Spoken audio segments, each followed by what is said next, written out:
Well, hi, everybody, and welcome. I'm Bobby Halton from Fire Engineering and FDIC, and this is Mayday Monday. This is the Mayday Monday monthly presentation put together by my good friend Tony Carroll.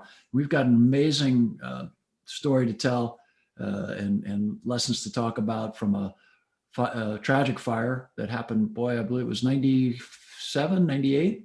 Am I correct? 2003. Was it really 2003? I thought it was before 9/11 for some reason. Mm. 2003, I'm sorry, but involved Oscar Armstrong III, and a fine man. By all accounts, I'd never met him, but the fire was a fascinating fire. It was a fire in a structure that all of us on this call have been to 1,000 times. Nothing incredibly unusual about it, nothing that had any giant red flags showing, and yet it claimed the life of a young and energetic and great young man, and deeply missed by his community and his department. I was friends with several of the folks that were officers there at the time, and we'd spent time training and teaching, and I'd spoken there a few times, and we'd done promotional stuff together. So it was a big blow to the fire service. It was a big blow to a great organization, and I think it's a fire that well bears review and learning from. And what was nice about it was there were many things written about it. There were a bunch of inquiries and such. But I think there was some real learning too. I think that everybody was able to put their feet into Oscar's boots and try to think that what was Oscar thinking at the moment, and the troops that were with him, and understanding that made us much more aware and empathetic about what we need to do for each other. So without giving away too much of the story, I know we like to do the reveal here. I'll turn it over to the man of the hour and let him kind of do the lead in, and then Joe, you can take us through the blow by blow and where your head and heart are at right now. And I know this isn't easy for you. These are not easy conversations. So you just take your time, and if you need to take a This moment, was difficult for me personally because I came on in '89, and we had been blessed to have no line of duty deaths up until that point in time. It was almost like surreal. It's like, oh my God, this really happened to us. And you're right, it was a typical 1A nothing house. The simple fire started off on food on the stove. We get a food on the stove every day. Got the cabinets involved, got the kitchen involved. By the time they pulled up, they had heavy fire showing from the Charlie side of the building. Initially stretched a line to the front door, tried then to reverse and head back towards the back side when the chief said, no, go through the unburned sides, and went back to the front side. Oscar being Oscar, young, aggressive, wanting to get in there. They opened up the door, they entered with a dry line, and it flashed. And long story short, that was the bad part about it. And we could sit there and talk all afternoon about the operational aspects of it. They had issues with water supply because of the 7-section line and the initial deployment to the front, to the back, and then back to the front because of kinks and what have you. The captain there that day was a 20-year veteran. He had Oscar, who had 3 years on, an acting driver who had 3 years on, and the other roughneck had 2 years on. So not a lot of experience there. So he had to kind of backtrack to take care of the water supply issue. They entered with a dry line, 5 feet inside the door, 6 feet inside the door, flashed. 2 of the firefighters were able to come out. The one just inside the door basically grabbed the other who was on fire and threw him out. So they put his gear out. Unfortunately, Oscar didn't make it out.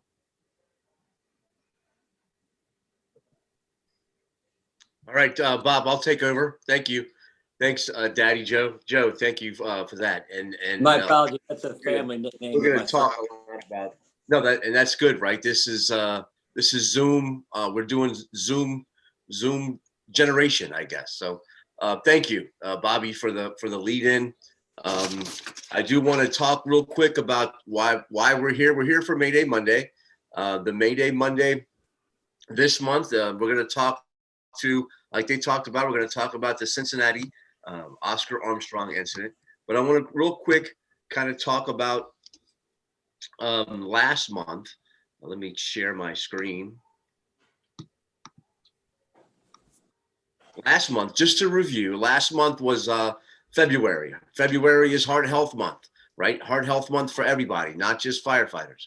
But for firefighters, we are going to focus on apparatus maintenance. Hopefully you were able to take some time to get going, right? Because it can't end in February. It must carry all year long, and to make it, like we talked about before we went on, right? Every day, get another day and keep going.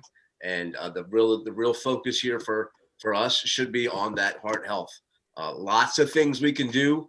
Please review last month's Mayday Monday for that, and let me know. Send me some stuff on how you focused on your most important apparatus there.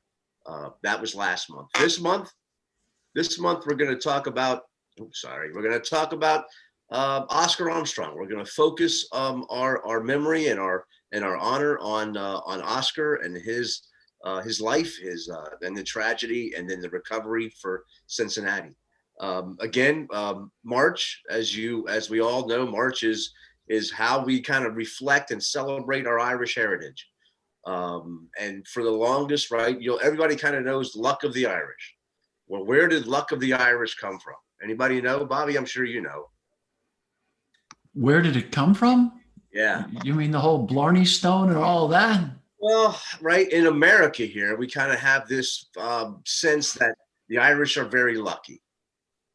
And from what I understand, it kind of came from the gold rush days. It appears that all of the Irish, those are Irish heritage, Irish Americans that were digging for gold, seem to have the best luck. They seem to be getting the most return on their digging. So then was born Luck of the Irish. And again, that goes back to late 1800s, mid 1800s. Of when that goes, and then it's carried on from them. So it was probably lucky that they got a little gold so they could actually go down and then work on building the railroad so they could buy a train ticket to get back home. Yeah, the only thing in my heritage is lucky about being Irish is our last names are easy to spell. I'm not sure if that's true or not, but every legend has an origin somewhere. I think that the Irish, as a general rule, much like firefighters, and remember that the like every job, firefighting, law enforcement, public works, those things, in the Irish culture, and all of us are Irish, and this is mean no disrespect to my own heritage, but we used to call it those jobs, city jobs, Irish welfare, because your granddad did it, your dad did it. My grandpa was a New York City policeman. My dad was a fireman. My uncles were firemen. My dad later went on to become a cop. A lawyer, and others were cops. But we were cops, firemen, and priests. That was kind of the Irish thing. And so I think we've always been drawn to public service, and we feel blessed for that. I think that the Irish have always had a tremendous sense of gratitude.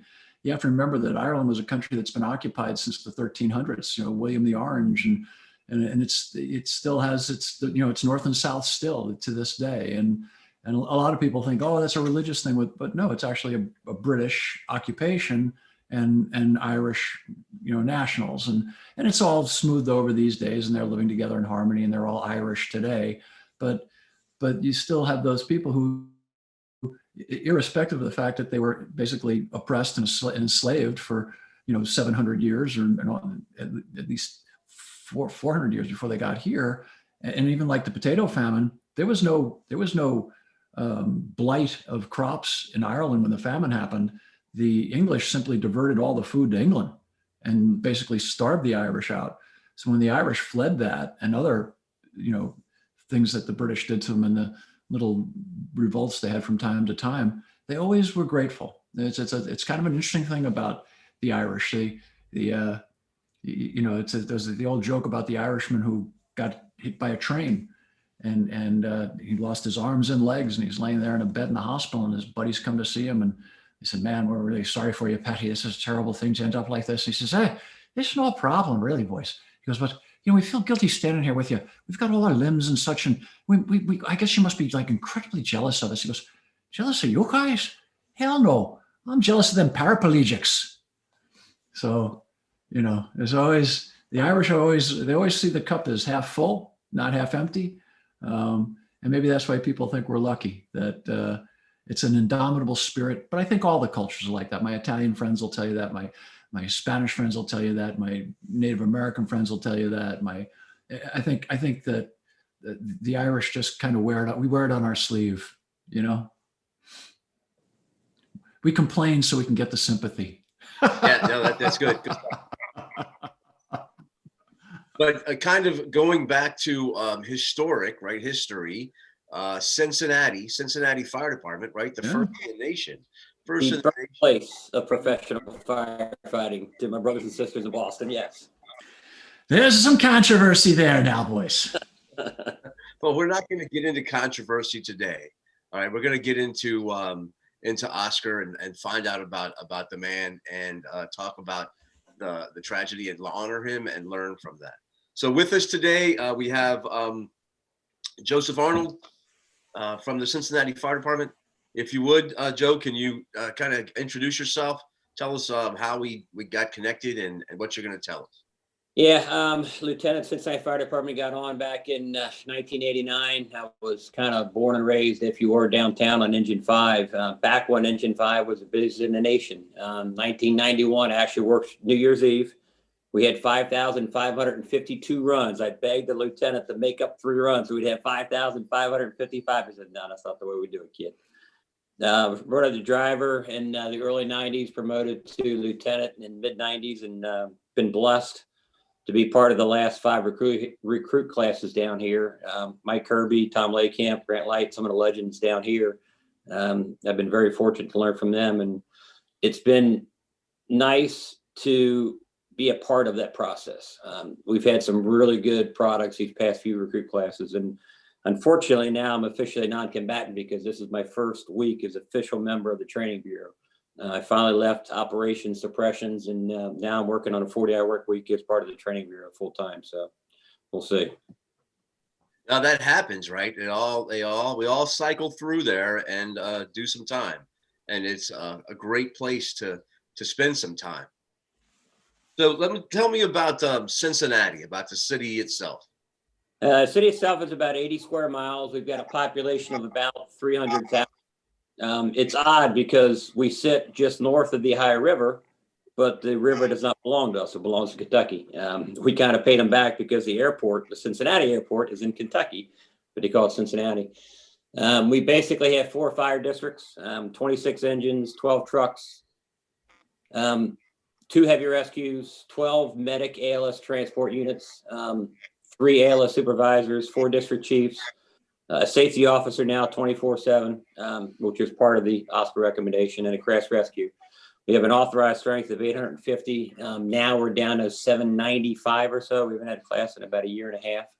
And that's a picture of a semi-pro ball club station there, stadium there. It's funny. No comment. It really. Now we talk about the mighty Redlegs, and that's a different conversation. But we also now have a professional soccer league with FC Cincinnati. So there's a new stadium supposed to go up in the summertime, FC Cincinnati in the West End. So that's kind of exciting down here too. You guys have always had good clubs. I think Cincinnati is almost iconic in that it's so classic Americana. You know what I mean?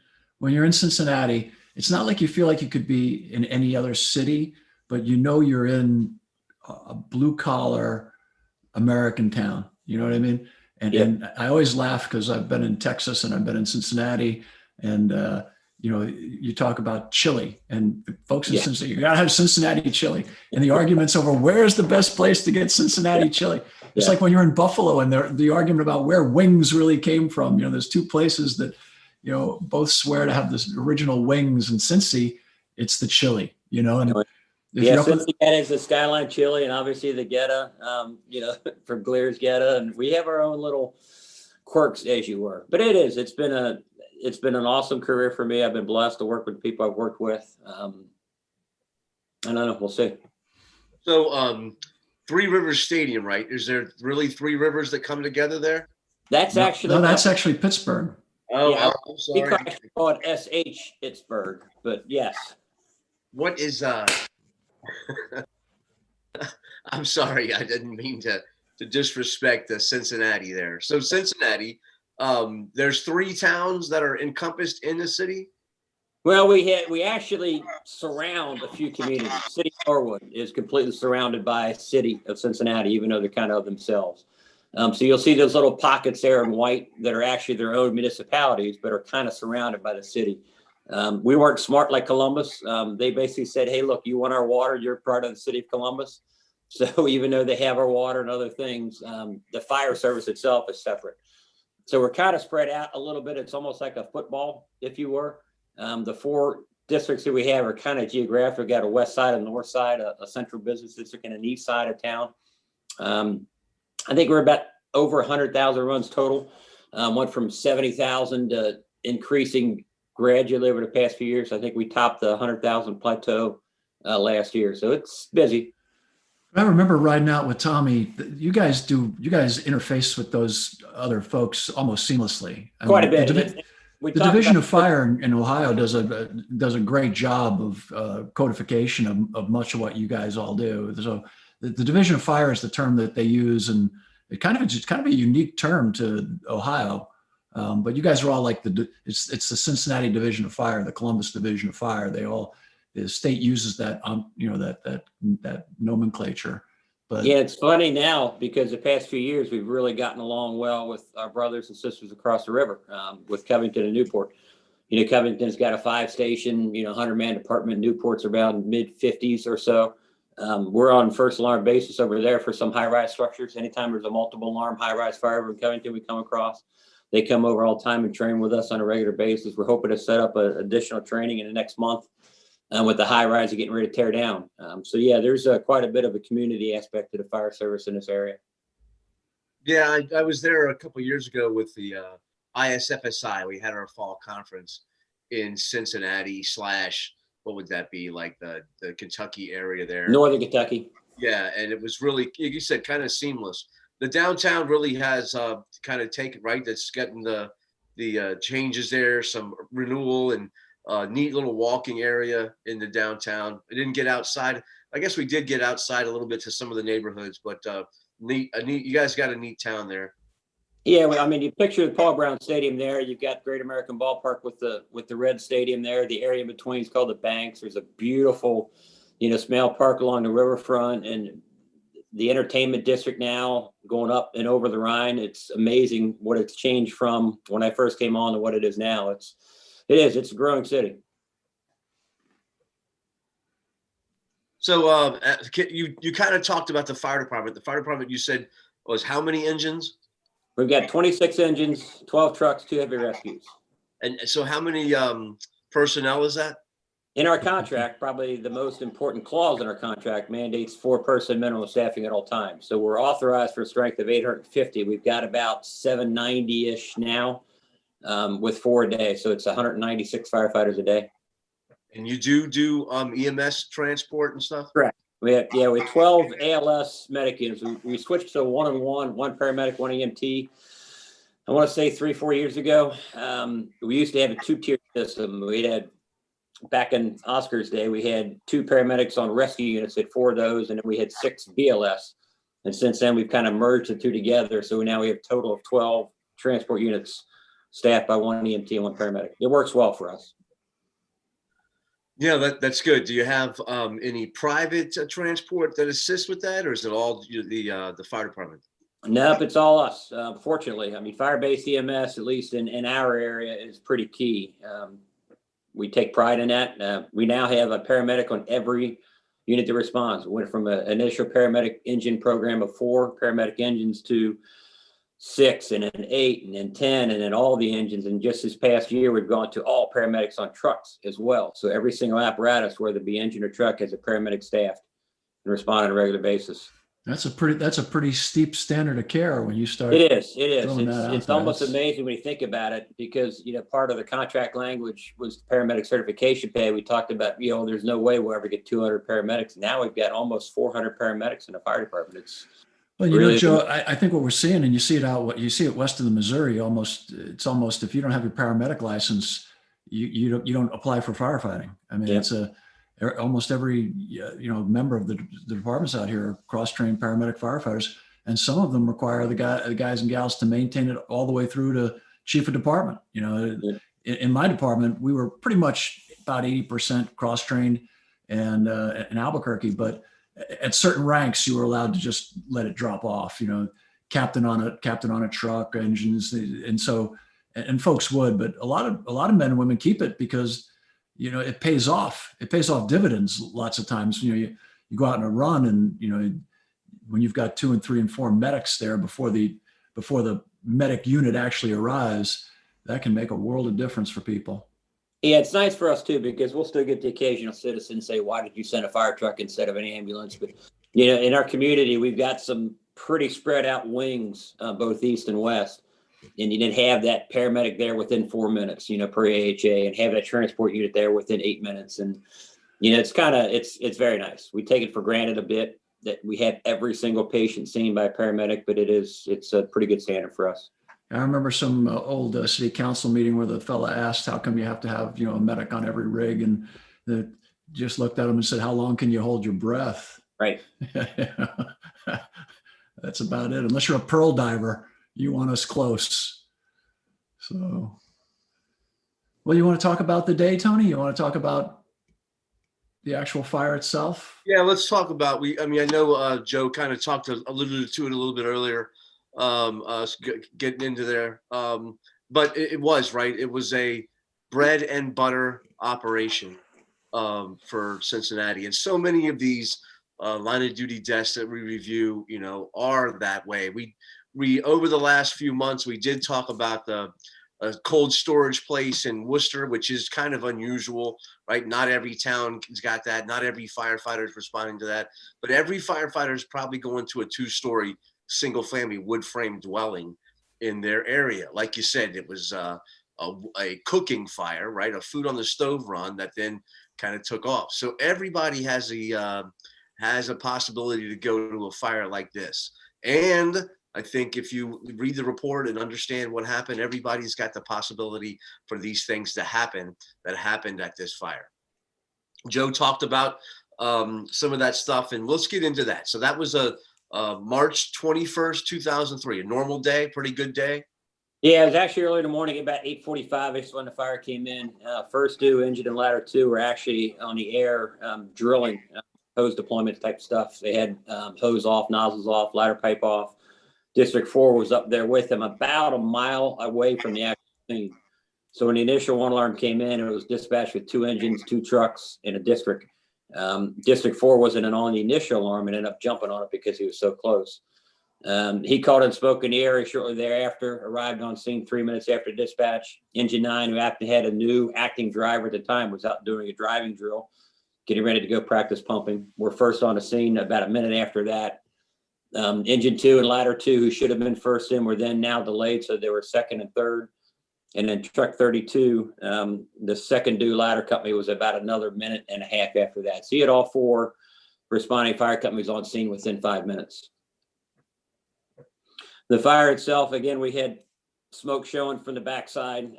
District 4 proceeded to the backside, saw the flames coming out of the kitchen door. The initial thought was, try to go from the unburned to the burn. They had issues with forcible entry. They had no truck company on scene, so they proceeded around the back where they knew they could get in. The chief said, no, go back around to the front. So they proceeded back around to the front door, and you kind of see the spaghetti on the right-hand side of the lower picture. They didn't go on the Bravo side. They came across the Delta side. And that's, again, luck is what it is. The Bravo side had a pretty good access area, like a little half landing to get to the kitchen area. They went around the Delta side, couldn't get, so they came back to the Alpha side. Part of the spaghetti is the issues they had with the water deployment. It was a 7-section long line. And back at that time, obviously, depending upon where you're at, the hydrant they had was across the street on the corner. So they decided to take their long line, 7 sections, 350 feet, instead of a 250-foot cross lay, to ensure they had enough line to get to the back and then potential moving up above to the second floor, or the 1A, as we call it, the attic space, the attic living space. Part of that then, because of A, the length of the hose section, B, I call it spaghetti, but some of the kinking issues they had in the side yard. Even though the water was started, it wasn't quite to the nozzle yet. So he technically still had a dry line on the porch. And that was the biggest issue. Oscar being aggressive, being young, wanting to get in there. Hey, we got a good fire. Engine 2, who was second due, they had dropped off their officer and their firefighter, so they actually near the porch assisting at the time.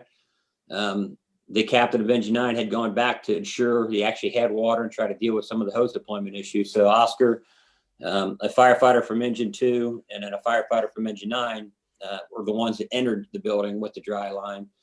Shortly thereafter that is when it had flashed. They calculated out it was 3 minutes and 40 seconds from the time Engine 9 arrived to when the fire actually flashed over. It's amazing what can happen in a short amount of time. Once the fire flashed, Engine 2 had laid their backup line to the front porch. The officer of Engine 2, good friend of mine who I worked with, who happened to be detailed up to Truck 32 that day, and then the officer at Truck 2 basically entered that first floor structure. Command was kind of unaware of what was going on, so he had ordered everybody out and gone defensive when it flashed over. They basically said, no, we're going in because there's still one of our guys in there. They had a charge line from Engine 2. They were to operate that.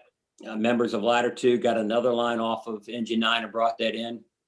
When Engine 2's officer, Truck 2's officer, and Truck 32 firefighter entered, they could kind of hear pass device over to the right-hand side. So the Truck 32 firefighter kind of veered off to the right, ran into Oscar towards the Delta side there, a little bit more to the right. At that time, the Engine 2 officer, the Truck 2 officer basically abandoned their line because Truck 2 had their secondary line inside. They went over, worked to get Oscar out towards that Delta side dining room window. We're talking, the buddy of mine was what I call country strong, $160, but you tell him to move something, I don't care how heavy it was, he would. The other two were professional football players. They said that was the longest 5 feet in their entire lives. Basically, all of Oscar's gear had burned off. There was no grabbing a strap. There was no wrapping around. It was what it was. They grabbed what they could, drug him at short distance. Mikey jumped out the window first. They were able to, with the assistance of another firefighter from Truck 2, get Oscar up and out the window. And Mikey Borshig, God love him, don't know how, ended up doing mouth-to-mouth and CPR on Oscar after they got him out the window. Renegade was right there. They started ALS care. They transported him up to the University Hospital, which was one of the best in the area. Unfortunately, he succumbed to thermal injuries. Yeah. So, Oscar, like you said, do you think the aggressive thing, he was going to go in, probably had gone with a dry line at fires before, right? Well, is that especially like a second fire if you're on the first floor, right? I mean, that's what we do. And again, part of the issue was, initially we're talking 3 feet of visibility, and we've all been there before. And that was the hardest part for us culturally as a fire department, is changing that mantra, where if you have smoke, you have to put your SCBA on. If you're breathing air, you better have a charged hose line. Back in the day, it wasn't that way. I was taught you don't squirt water until you see actual flames. And it was a hard culture shift for us. One of the benefits of this is we had a flashover simulator. We had never had structured flashover training before. We now have an Oscar Armstrong flashover simulator. So that was training that Cincinnati firefighters never really had. Again, it's the aggressiveness that we had. Hey, I got to get in there. Hey, I got to beat this. Hey, I got to get water on the fire as soon as possible. The ability to recognize that angry, ugly, forceful smoke, and to realize that there's fire in that smoke, and it's not okay to be in there with a dry line. It's hard because, again, young, aggressive, not a lot of experience, not really knowing any better, not having his officer there because his officer had to deal with other issues as well. It's hard. It really is hard. And that was the worst part about it, is everybody says, oh, why did they go in there with a dry line? They called for water. They thought they had water. Unfortunately, it didn't get to where they were. He was being young and aggressive and trying to get in there. And, you got 2-3 feet of visibility that in an instant is now all flames. And some of the things that I hope everybody's keeping clear in the back of their minds is that this is almost 18 years ago, 17 years ago, 17 and a half years ago. And our knowledge of fire behavior, the dissemination of our knowledge of fire behavior over the last, 20 years is just accelerated at such a pace that the level of training that we give to recruits now on fire behavior would have been considered at that time some of the most advanced training available. We were doing some water on smoke in some places. Andy had written his little drops of water. Some of that was moving through the system, but the system wasn't what it is today. We didn't have Zoom calls. We didn't have the interweb. I don't think the interweb. We weren't doing anything online in terms of training or anything like this. There was no video of this. Nobody had a cell phone. So you have to remember the context this happened in. We were dealing primarily back then with what was called the fire tetrahedron. And we had a belief, we knew about flashover, we knew about backdraft, but we didn't have a lot of really hardcore, solid video of it or demonstrations of it, because those things just weren't captured back in the day. Every now and then you'd get, a fire blown out of a window in some, urban setting or something, but it was not like it is today. So keeping that in the back of your mind, I mean, we're not talking like Oscar and the other men and women at that fire that day did not know what we know today about rapid heat release and polymers and, heat stratification and vent limited, fires and all of that. Right. So you had a fire that had been going for a while. Food on the stove was like 8:45. I can remember from reading the report, the folks had been cooking at like 7 or whatever, like a normal deal. We've all been to a million of these deals, and the cabinets were going pretty good. Now, remember, these cabinets are now off gassing because they were, as I remember, they were lacquered and such. So then you had the wallpaper going, and you had all of the other, polymerized stuff that was into this atmosphere. But when Oscar and the other men on that porch looked in, they had pretty good visibility because I visited with these guys and they said, Chief, it did not look like we were in any imminent danger whatsoever. So it wasn't like Oscar was charging in there to knock it down. He was kind of going in there to see what the heck you guys were dealing with. They'd gone around the back. And that was a no-go. The chief determined that wasn't the best way to go because of the fire location, which is probably a good call in the process.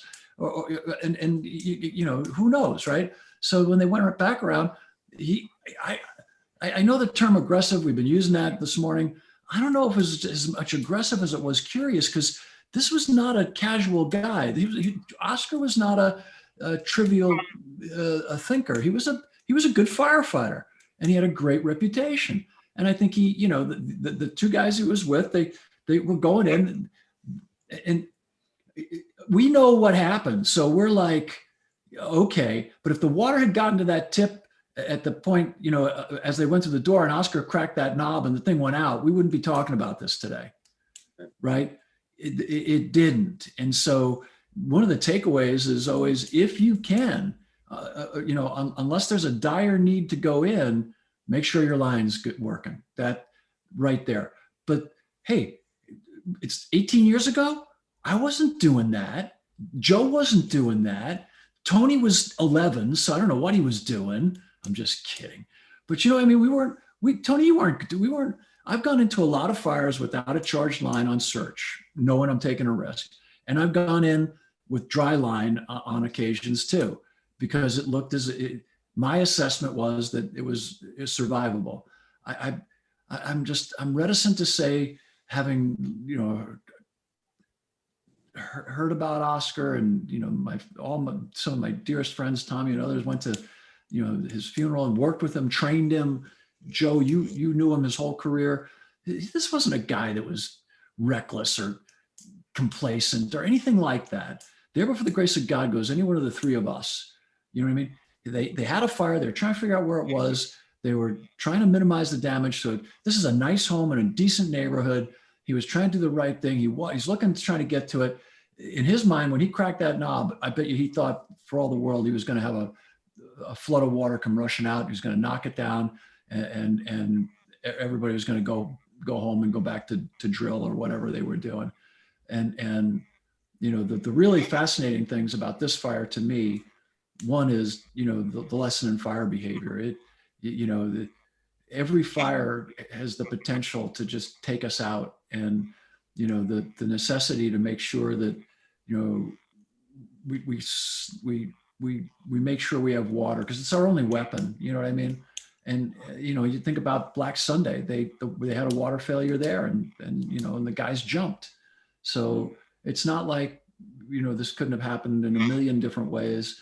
And when you're stretching, I think a lot of the times we talk about that long stretch, and we've had a million conversations about that over the years since this fire. 7 lengths, should we limit it to 4 lengths? And now with hose, hose back then too. Remember I don't know what kind of hose you had, but it may have been rubber lined, cotton jacketed. I can't remember, or maybe nitrile, but rubber lined with nitrile on the outside. But it probably wasn't extruded, key or pon. It probably wasn't. It wasn't. Yellow rubber snap tight. I can tell you exactly what it was, because we still have some in the department because we use it a lot in training. And Bobby brings up great points. We didn't know what we didn't know.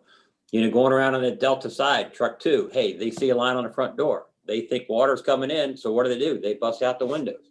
What does an angry fire want? It wants air. You give it air with a 10-mile-an-hour wind coming from the windward side. What's the fire going to do? 3 feet of visibility, crawl in. You can see the fire. Hey, I got it. Let's go. It's. And Joe, you and I have we've talked about this before with the Cincinnati fire. I think you've been there when we've had some of these conversations.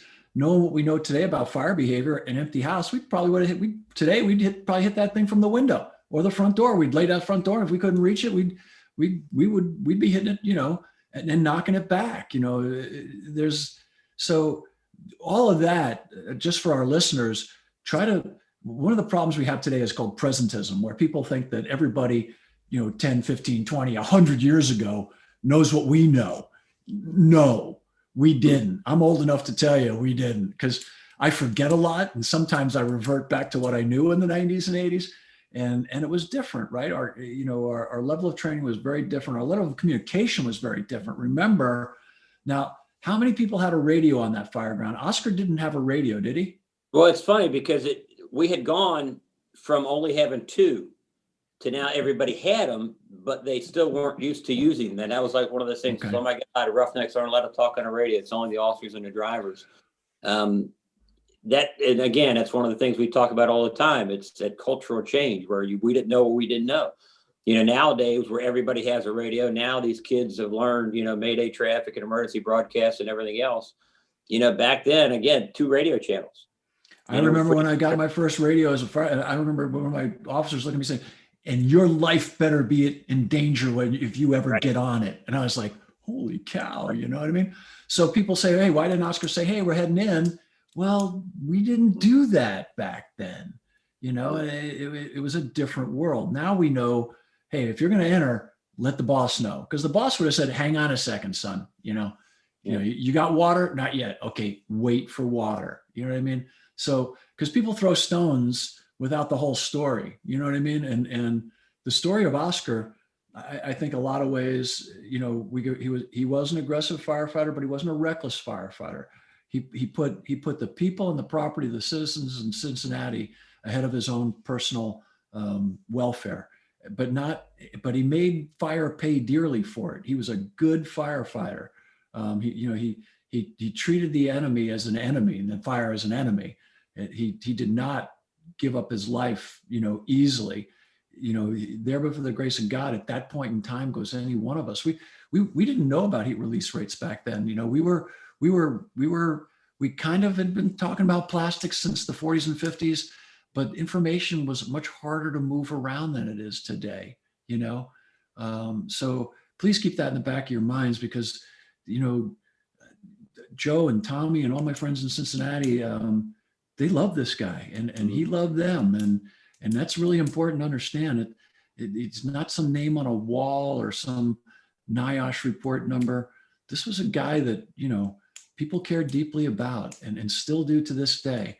And so the takeaways are, long stretches, especially when you're using, smooth bores, 50 PSI tips, can be problematic. You got, when Joe and I came on, and Tony too, we used to have a guy or a gal at the door who was the doorman. And one of their jobs was basically kinks, right? Keeping the doors kind of closed, but also not letting the door close completely. Because if you're running a 50 PSI tip, you can restrict that flow, not completely, but you can. The 50 PSI is a lot more pressure than people give it credit for. And so, but pumping on a stretch like that, when you got 7 lengths, there's a lot to know.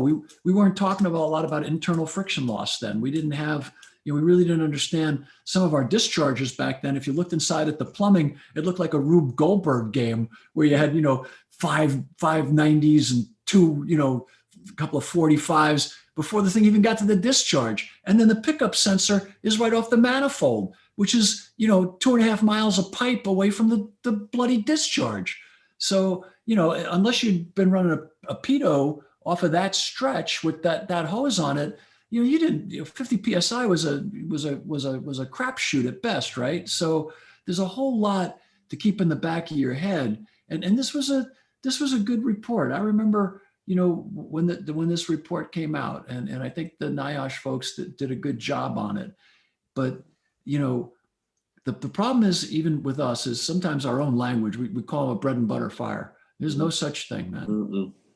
They're all different. You know what I mean? That'd be like saying you got a bread and butter kid. You just think that the animal doesn't exist. And that's always the hardest part about almost every line of duty death report that you read. It always seems like there's a chain of events where if you could just stop one of those links, break one of those chains, maybe that line of duty death doesn't happen. We had the same thing with, years later with Daryl. It's just, it seems like what could have gone wrong did, and everything spiraled out of control. And the next thing you know, a good man's no longer with us. And again, it's a blink of an eye. It flashes. You're right. So let's talk about lessons learned, right? And Bobby, you made a great point that we can't really look at this fire necessarily with the lens of 2021, right? We need to go back and look and see what they had in 2003. One thing I think we saw there, that Cincinnati got from this was, look at their turnout gear. That turnout gear that they had then, if you look at that stuff that's burned up, it definitely wasn't going to survive that kind of temperatures. And even today's turnout gear, you're probably going to have some damage to your body, even with the flashover, but it's come so far now. And, it's going to give a little bit better protection in some temperatures like this. And that's a great point, Tony, but let me interject one really important thing here. And Joe, I'm not going to get graphic on this, but you'll know exactly what my point is. The gear has a thermal rating, give you a few seconds to get to the door because of its ability to withstand temperature. And the problem is, if you think about our whole ensemble, even today, it's the face piece. Yep. And that's one of the things we try to preach in drill school. If you ever find yourself in that position, your first move should be this. Get that elbow up to protect your face piece. Because you're right, it's the weakest part of the ensemble. And we 6 think seconds may be enough, but you got to protect that face piece. And Joe said that, and I forget who it was who did CPR on Oscar, but that was a feat of unimaginable love. It shows you how much compassion, because we know from looking at Oscar's post-mortem where he started to really suffer first, and it was the face piece, and it literally just disappeared in that flashover instantaneously. And he had inhaled, he had internal lung damage prior to, despite the burns he suffered externally. So he got hit hard and fast, and the failure just wasn't the gear, Tony. And even today, our face pieces are 520 degrees or whatever. I think that's about their maximum limit before they crystallize. They're getting better, right? They're getting better, but you're right. They're getting better, but they're nowhere near, my wife pointed out to me that we know that men design bunker gear because we all know what area has the highest thermal protection. And it ain't our heads. you know, so which is fascinating, right? And it's not. And I had a question for you, Joe. Hoods, were we wearing hoods back then? I Yes, we can't. were. And We it's were. funny because you talk about old guys like me and you. Back in the day, you got yelled at for wearing a hood because you wanted to feel that heat. They would On pop up thermometers like a butterball turkey. They would. and that's what They Tony's used to saying. call my used to call my Uncle Tommy no ears burns because he burnt his freaking ears completely off. Because this is cartilage. You really don't feel it. That's the problem. These things came out burnt because you don't feel them burning, which is the stupidest thing. Oh, you feel your ears. By the time you feel your ears, you idiot, your ears are burnt. You know, it's unbelievable. My uncle really couldn't wear sunglasses. He had like stubs left. But Tony brings up a great point because we've always been blessed with pretty good gear. Now it's top of the line stuff. And our hoods back then aren't what our hoods are today either. Our hoods today are light years ahead of what Oscar had on. And that's not because Cincinnati didn't spend the best money they could spend in the day back on gear. It's, as to Tony's point, it's what was available, you know, and we didn't have the rigorous cleaning that we have today. You know, it wasn't unusual for us to have gear that hadn't been cleaned in years. And it wasn't because we were being macho or anything else. We just didn't know it was necessary. We didn't know what we didn't know. So now we know clean, proper fitting gear. Now we know, you know, charged lines. Now we know, you know, a lot more about hydraulics and friction loss and stretches and all of that. So I think that, you know, there's a lot that came out of this fire that was wonderful in terms of learning.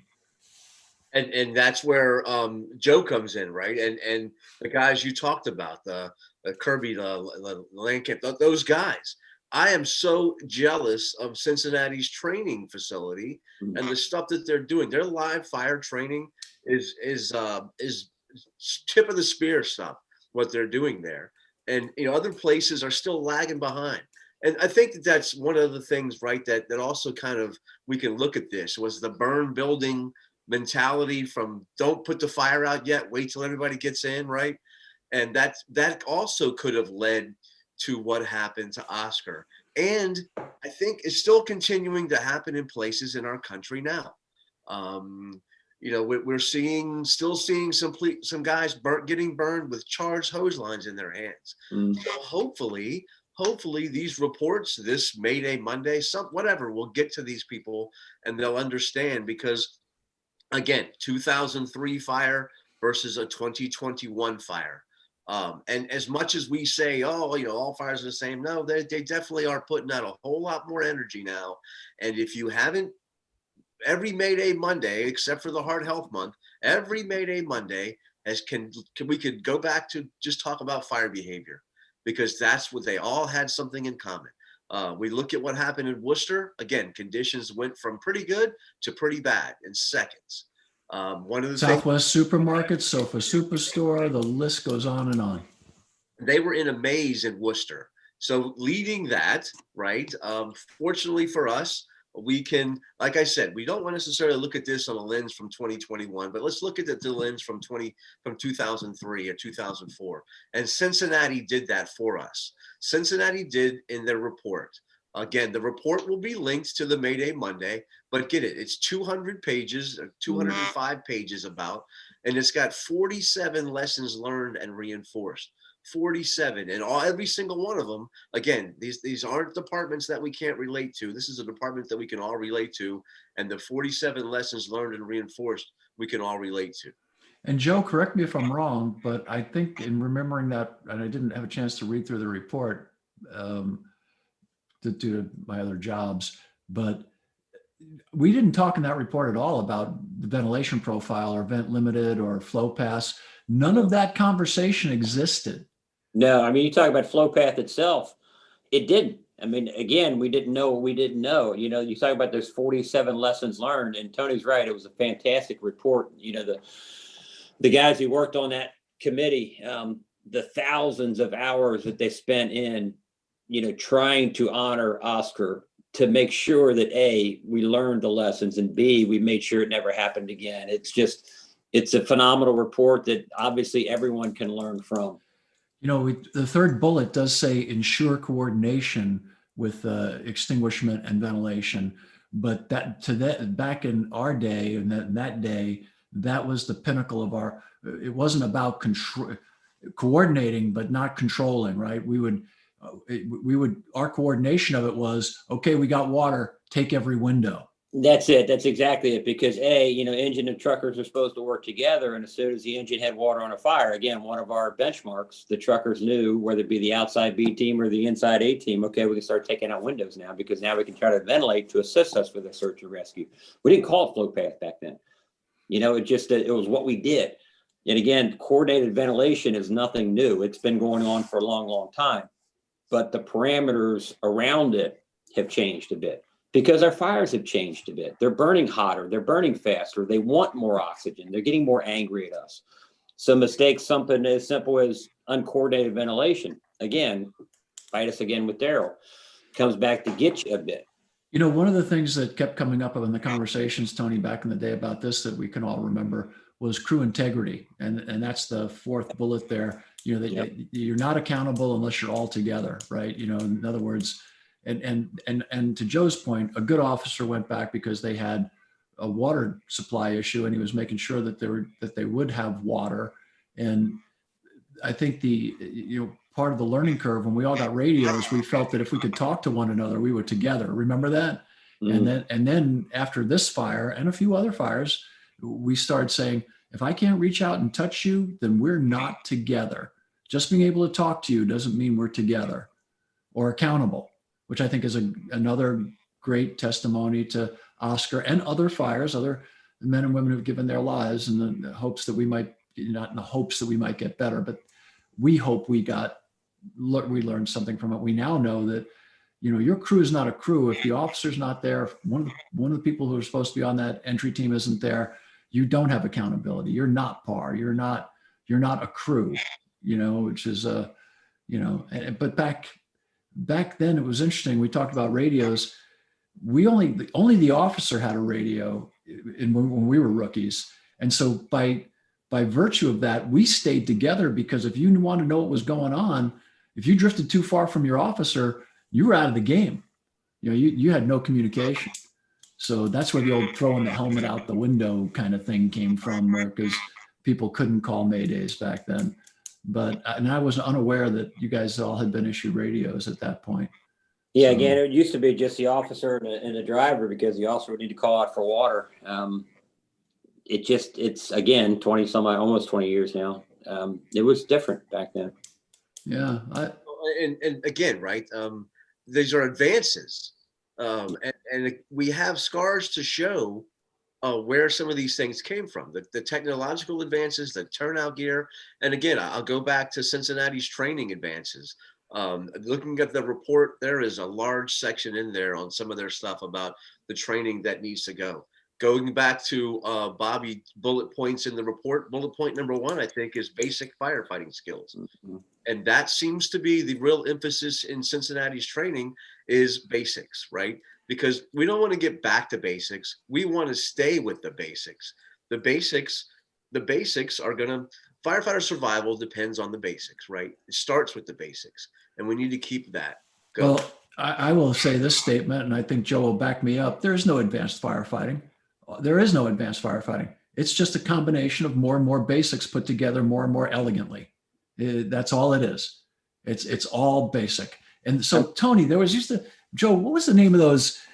I remember after Oscar, and a couple of other folks who got disoriented and lost, we always talk about using your gloved hand to feel the couplings, to find your way in and out. But when you're really in a fire, it sounds easy to do now, and you might be able to do it in the training tower, but in real life, it's a little more nuanced than that. Remember, we used to have, what were they called? Remember that guy made those, the markers. Remember those? You could feel them. You talking about the sleeves they put over top of the hose? Yeah, remember there was a name for those things. I can't remember that, because they had a big raised arrow on them. You could feel. Remember they had a name. The something hose markers, and you put one on every section in the direction out. It was it would take you out, not in. Yeah, it's the bumps to the pumps type of thing, or the bumps to the pumps, right. Those lines. Great So- segue, guys. I really appreciate it because, again, every month, right, we're going to hit on some kind of a skill drill that we can emphasize. A firefighter survival skill. Again, this was something that was brought up in the Cincinnati report. In fact, it's on page 53, but it specifically goes into our idea that you guys are talking about. And again, it's difficult, right? It can be difficult to feel it, but that's why we need to practice.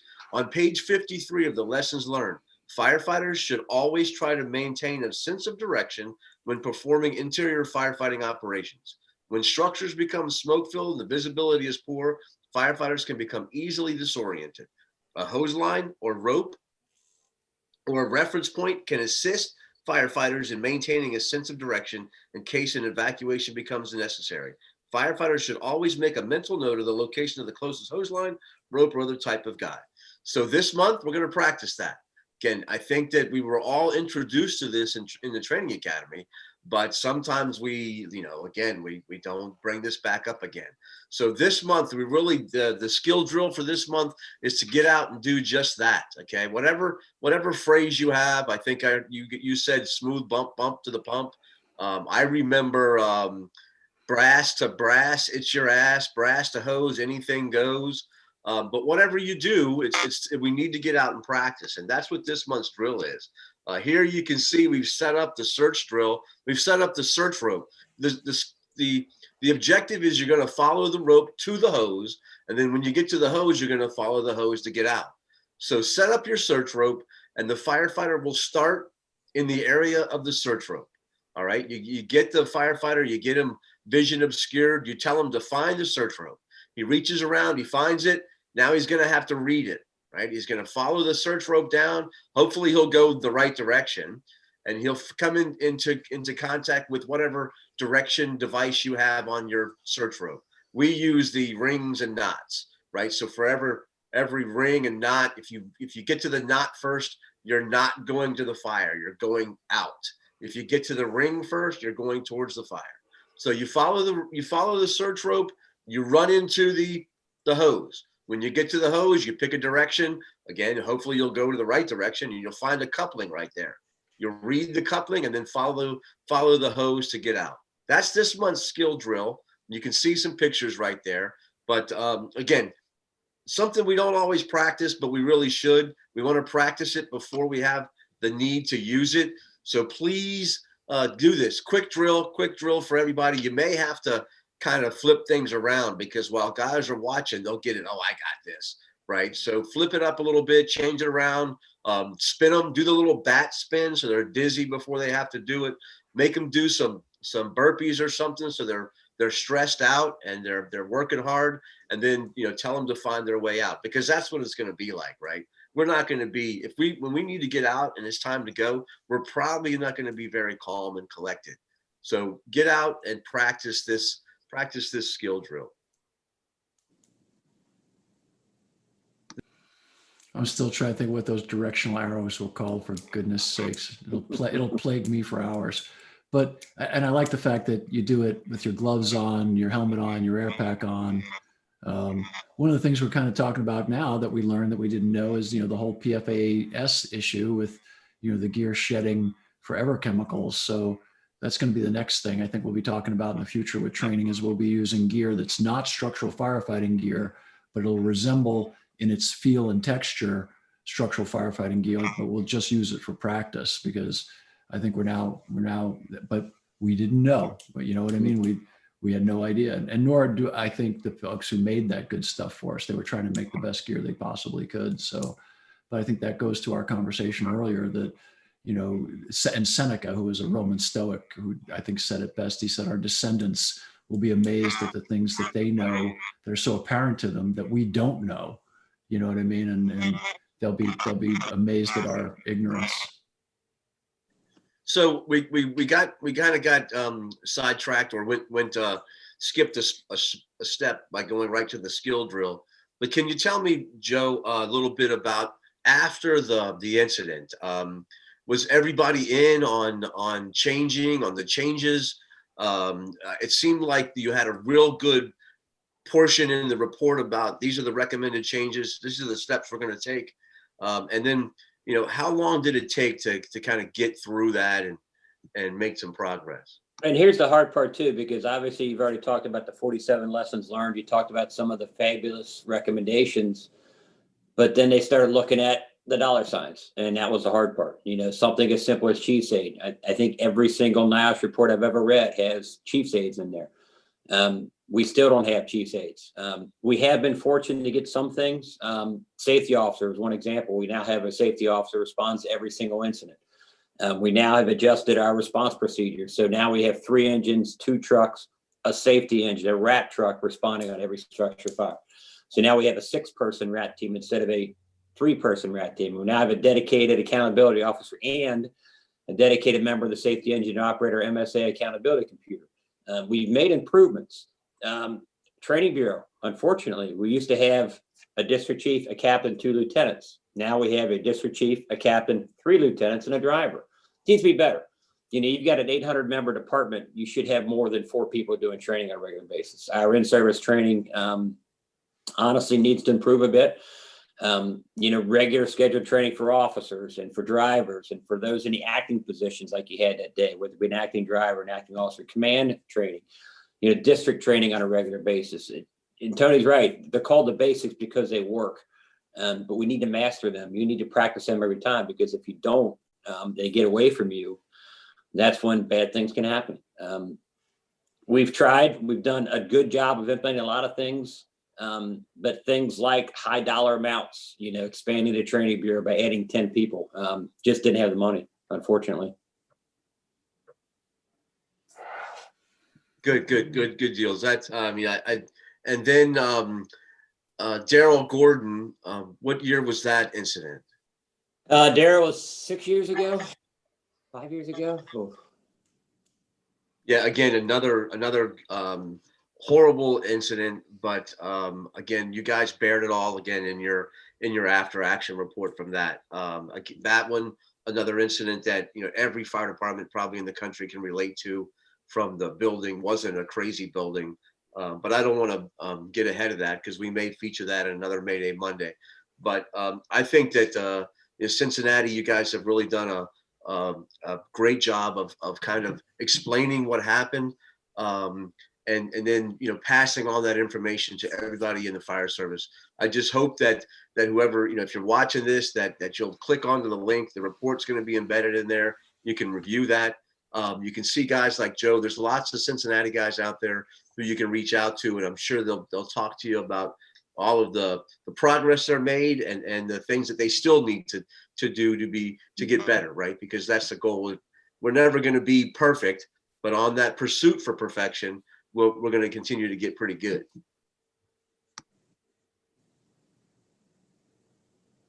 Bobby, you have any thoughts while I get my next screen share up? No, I think you're spot on. I think that the lesson really here that we look at is that there are no routine fires. And even with all our training and all our knowledge, there's still so much we don't know. And that's one of the incredible problems when you're dealing with what are called dynamically complex systems, which is what a fire is, right? There's millions of variables. You're never going to know them all. No fire officer's ever rolled up to a job knowing exactly where the fire is, how long it's been burning, what's been burning. We're always just trying to make the best decisions we can with limited knowledge, extreme time pressures, and conflicting, competing goals. And that's what you had at this fire. It was your classic, it was your classic dynamically complex event, and it had a tragic outcome. A horribly tragic outcome. And so, I think that the fact that the great learning came from it is a testament to the leadership at the time, and the continued learning from it is a testament to the men and women who loved and cared about Daryl and Oscar and refused to let their memories be, forgotten, and want to do more and more to recognize how much their lives meant to all of us. So no, I think this was really nicely done, Tony. Is your screen not working, boss? Poor Tony. It's working. I just hadn't done it yet. pulled the trigger too soon. I'm going to share it right now. So again, we kind of talked about a little bit about Oscar. It seemed like he had some kids too. Was that? His mom, Annette, wonderful person. He had a brother, sister. He was a fiance at the time, 2 sons, and unfortunately, she was pregnant at the time. Gave birth in the spring to a daughter. I mean, today, it's still the hardest thing I've ever done in my life was present the flag at the IFF Memorial to his mom, Annette. And one of the special moments, I had one of our recruit classes down there for our firefighters memorial service a couple years ago. And she came up, and the hug that I got from her, and then her standing there while every single recruit shook her hands and said, "Thank you for your son." I mean, that's what this is about. You know, he was a special kid. He loved this job. He loved the city. He loved the people. And that's what the fire service should all be about. It's, you know, what can I do to help you? And that was the special part about Oscar. He gave everything he had. And unfortunately, that day he gave his life for his city. So I really appreciate you talking a little bit about him because that's what this is all about. Mayday Monday is about honoring those guys that have made the sacrifice, and then ultimately learning from that, and then moving on. So, you know, perhaps that we can keep anybody else from having the same thing happen. Joe, just to kind of wrap up, is there a couple of things, maybe two or three items that really hit home that you want people who tuned in to kind of take away from this? But number one, it goes back to fire behavior a bit. You know, if you have that angry, ugly smoke and you're wearing an SCBA, don't have a dry line. Make sure you have a charge hose line, and make sure you know how to operate it. You know, that's your tool. That's your weapon. Use it. 2, sometimes too much line can be just as bad as not enough line. We saw that in this case. Having those extra sections led to more kinks, led to water supply issues. Bobby said on coordinated ventilation a lot. You know, we've talked about that flashover condition. Your first move should be elbow up to protect your face piece. You know, those key firefighting basics means a lot, because that's what honors Oscar. That's what honors Daryl. It's learning their lessons. It's dedicating what they gave to make sure you and everybody else around you is better. Yeah, good stuff. Good stuff. And as much as you know what, I hope no one's tuning in to try and find that silver bullet, right? Because it's all about the basics. Firefighter survival starts with the basics, so we have to stay with it. We can't ever so often go, let's go back to basics now. No, stay with the basics. Keep practicing, keep training, keep going, keep pushing, and keep getting better. Bobby, any last word? You know, you reminded me of my old friend Tommy Brennan. We were sitting up on a stage one time, and so some young person got up and said, "Yeah, Chief, we just started doing a back to basics program." And Tommy's looking at me and looking at Alan, and he looks back at the kid and says, "Kid, what the hell you been doing if you weren't doing the basics?" It's like, duh, you know. Blessed to work out at FDTN training for a few months this past year, and Mike Lombardo and Jimmy McCormick and those guys. It's amazing work that they do, and it's the basics are there for that reason. They work. It's all it is. And the problem is, not to discount how complicated our jobs are, there's a lot of basics, and you're never going to be a master of all of them. I don't care who you are. You know what I mean? I know guys are great at some aspects and not so great at other aspects. So I think drill, you know, pace yourself, stay together if you can. You know, keep your eye on the prize. You know, listen to the radio. You know, coordinate that ventilation, coordinate that attack. Know your flows. You know you keep stay in communication with your pump operator. You know what I mean? Because pump operators can have issues. You know, sometimes things happen, and you may hear a pump operator say, "Hey, this is a no-go. I can't get you water."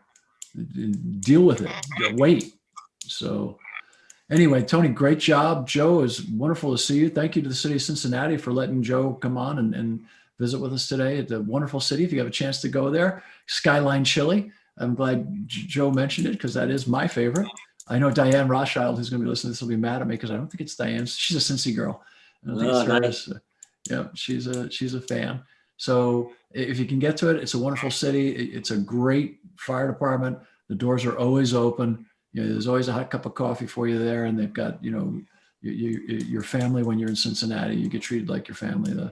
It's a great city, and it's great people. And so thank you for being on with us today, Joe, and thank you, Tony, for all the hard work you do. This is a great thing that you do, and I'm looking forward to seeing what you come up with for next month. Hey, thanks a lot. And while we talked about luck of the Irish, don't be lucky. Go out there and get your heart checked. Maintain that apparatus maintenance on the heart. That's important every month, not just February. So Isn't luck where hard work and preparation come together? okay. Yes, absolutely. So we want some luck. Hard work preparation will get us luck. One of the hard works we got to do is go get our heart checked. Thanks. God bless y'all. See you next month.